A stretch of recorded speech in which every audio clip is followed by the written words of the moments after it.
নমস্কার, the essence of শাস্ত্র চ্যানেলে আপনাদের সকলকে স্বাগত জানাই। একটা পরিবার কতটা ভালো থাকবে, কতটা সুখে থাকবে, কতটা শান্তিতে থাকবে, কতটা খুশিতে থাকবে তা ঠিক করে আপনি আপনার বাস্তুতে বা বাস্তুকে কতটা ঠিকঠাক ভাবে তৈরি করেছেন। আর একটা পরিবারের ভালো থাকা অনেকটা নির্ভর করে বাস্তুতে আপনি যে রান্নাঘরটি বানিয়েছেন সেই রান্নাঘর কোন স্থানে বানিয়েছেন তার উপর। কারণ দেখুন, রান্নাঘর হলো একটা পরিবারের খাদ্য তৈরির জায়গা। যে খাদ্য খেয়ে পরিবারের সকলে পুষ্টি গ্রহণ করে, সেই খাবারটা সবাই একসাথে মিলে একটা জায়গায় বসে খায়, হাসি খুশি একটা পরিবার। কিন্তু অনেক সময় দেখা গেছে যে একটা পরিবার অত্যন্ত অশান্তির মধ্যে আছে, আর্থিক দুর্গতির মধ্যে আছে, সুখ শান্তি একেবারেই নেই। এক্ষেত্রে বাস্তু পরীক্ষা করে দেখা গেছে যে সেই বাস্তুতে রান্নাঘরটি সঠিক জায়গায় তৈরি করা হয়নি, যার ফলে পরিবারের মধ্যে সুখ শান্তি নষ্ট হয়ে গিয়েছে। তাহলে আমাদেরকে কি করতে হবে? না, বাস্তুতে যে আমাদের রান্নাঘর সেটা সঠিক জায়গায় নির্মাণ করতে হবে। কিন্তু এটা অনেক সময় সম্ভব হয় না। হয়তো আপনি কোনো তৈরি বাড়ি কিনেছেন, কিংবা যে এখন যে ফ্ল্যাট, সেই ফ্ল্যাটে তো সবসময় বাস্তু মেনে সবকিছু তৈরি করে না।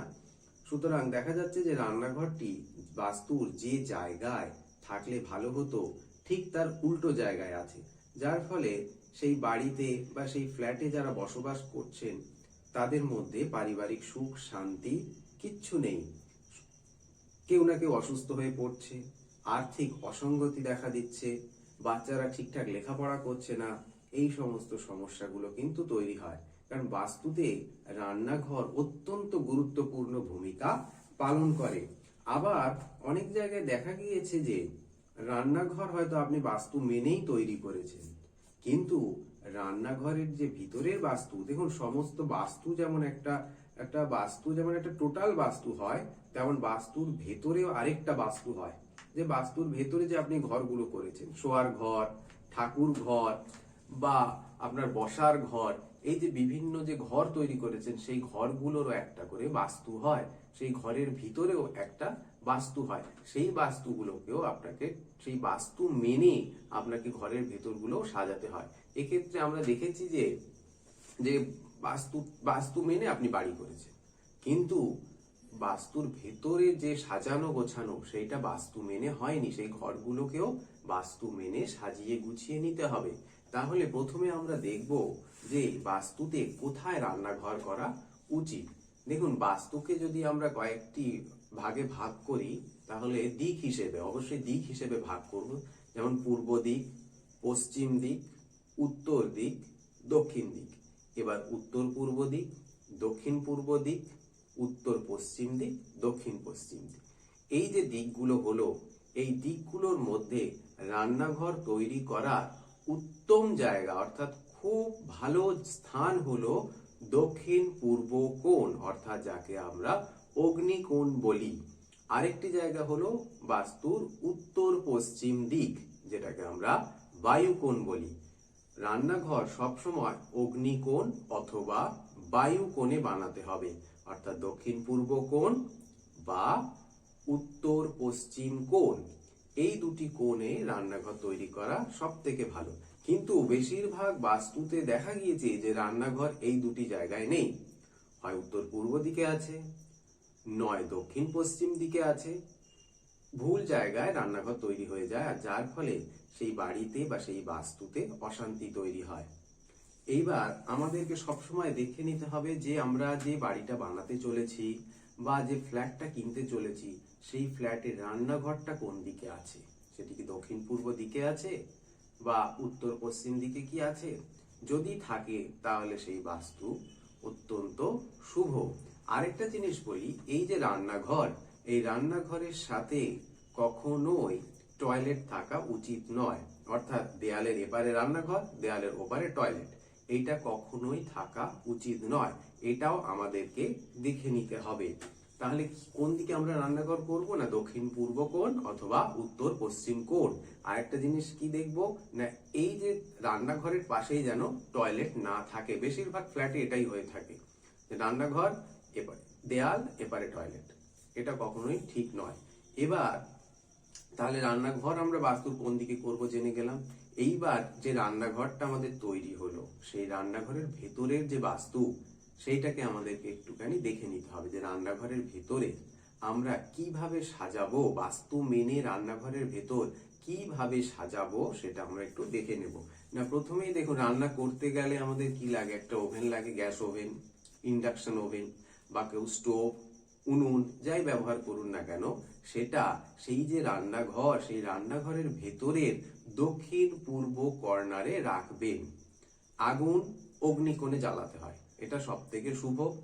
আর যিনি রান্না করছেন তার মুখ অবশ্যই পূর্ব দিকে হওয়া দরকার।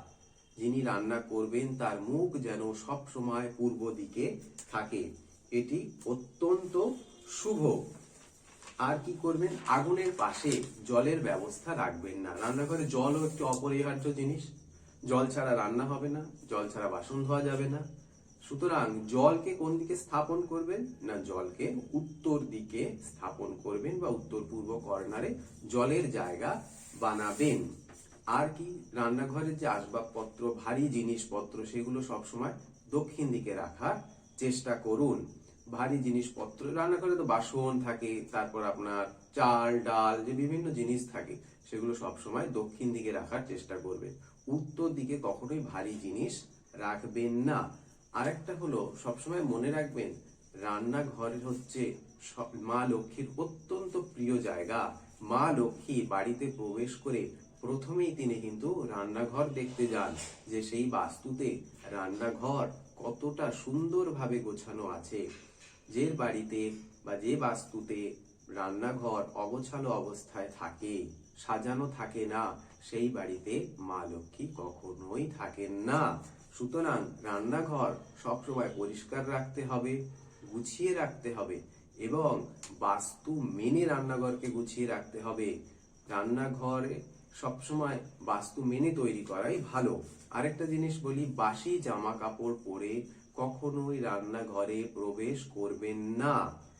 হাঁড়িতে যখন আমরা চাল তুলি ভাত করবার সময়, যিনি চাল তুলছেন তিনি অবশ্যই মাথায় একটা কিছু চাপা দিয়ে নেবেন, অবশ্যই মাথায় একটা কাপড় চাপা দিয়ে তারপর চাল তুলবেন।